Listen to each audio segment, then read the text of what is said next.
What is up, guys, and welcome back to another Fantasy Football 2022 season edition. Going into week number 3 here. This time, I'm going to be talking about the tight ends that are left on the waiver wire, the sloppy seconds, and our no-goes for this weekend, and even overall in the season. Number one that's going to be left on the wire, I think that a lot of people are overlooking, is going to be the man catching the ball out of Carson Wentz's gun. That is going to be Logan Thomas, only owned in 42.8% of leagues.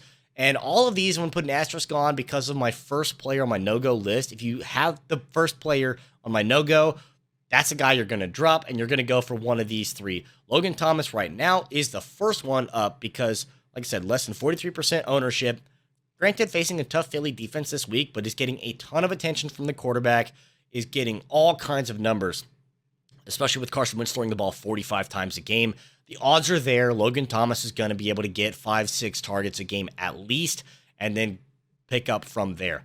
We'll see if it's going to continue to hold up. Carson Wentz, kind of an older quarterback, but throwing the ball that many times, only Tampa Tom did it last year, threw for 720 attempts or something like that. I don't think Carson Wentz is going to be capable of doing that, but if he is, Logan Thomas is certainly a guy to put on your rosters and leave on your roster for a long time. Number 2 of that is one of the same flavor, and that's going to be Tyler Conklin for the New York Jets.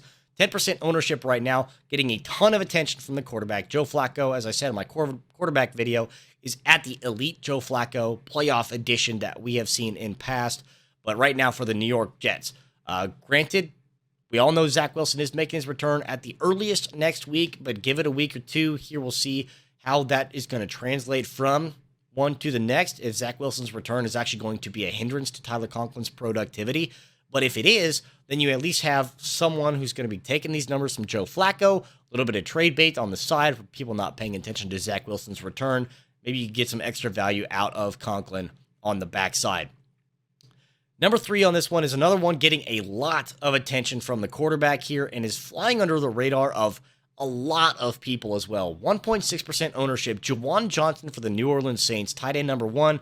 Granted, Taysom Hill is another tight end on that roster, but we all know Taysom Hill's not doing a whole lot in a tight end perspective.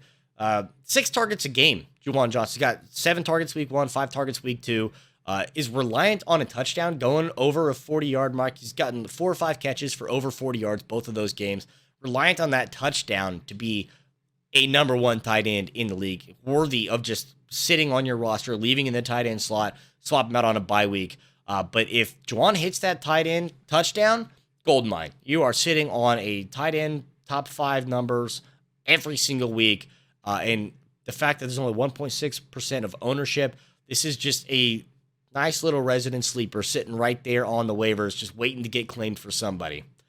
Which leads me to my no-go list. If you have this player, any one of the 3 above is going to be better than what has already happened, and I'm all in for this one. Abandon ship. We are leaving Chicago. We are getting out of Cole Kmet. This is not a position you should ever have Cole Kmet in. 0, 0, zeros across the board. Cole Kmet is just done absolutely nothing. A wasted draft pick for many people, including myself, twice. I'm done with Cole Kmet. I've given up on that offense. Justin Fields is just not given enough to say that this is a quarterback ready for this. I do not, even with a safety net of Cole Kmet being there, a great hands, I cannot say enough.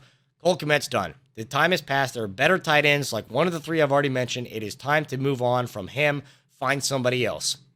Moving on into our number 2 of the no-go for this week is actually a tight end that did pretty decently last week, granted because of that miraculous comeback that Miami had. Mike Gesicki, we already knew going into the season was going to be projected to take more of a blocker's role, but this time around was able to catch the ball quite a bit as they were playing from behind last week. This week, I think it's not going to be as good. I think Gesicki will get back into that blocking role, trying to stop this Buffalo pass rush. Buffalo's rush is insane, of course, with that great addition on that end. We don't even have to talk about that name on that player because, good Lord, we saw the impact that he had against the Rams opening up the season. Thursday Night Football. They had like 7 sacks that game. That is going to be a defensive front that is getting in the backfield here against Miami. So that is going to leave Gesicki, I believe, to a blocking role once more. Do not expect a lot from Gesicki this weekend against the Bills.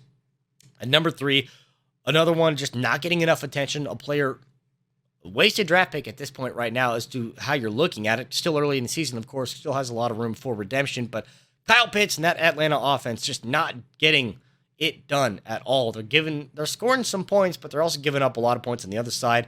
And Pitts individually is just not getting enough attention. You got to think with some changes coming in on the offense that maybe that will be the alteration that they need for Kyle Pitts to get some more attention, to get some more catches.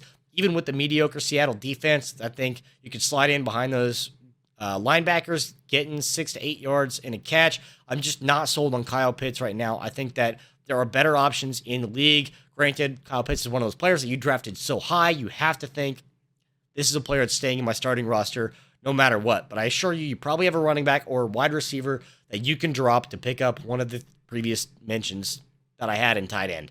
If not, I'm sure there's someone else. Look at Hayden Hurst. He's doing all right. Thanks for watching. Again, this week's going into week number 3 tight end lineup. Those players left on the waiver wire are no-goes, so sloppy seconds, if you will, as we go into week number 3 of this season. Of course, if you want to see the rest of my videos, make sure you subscribe. I got quarterbacks, wide receivers, running backs, tight ends, and defenses, all of those on my channel here. So go ahead, hit that subscribe button, leave that bell icon on so you get notified when I post those videos, and stay tuned for more. We'll see you next time.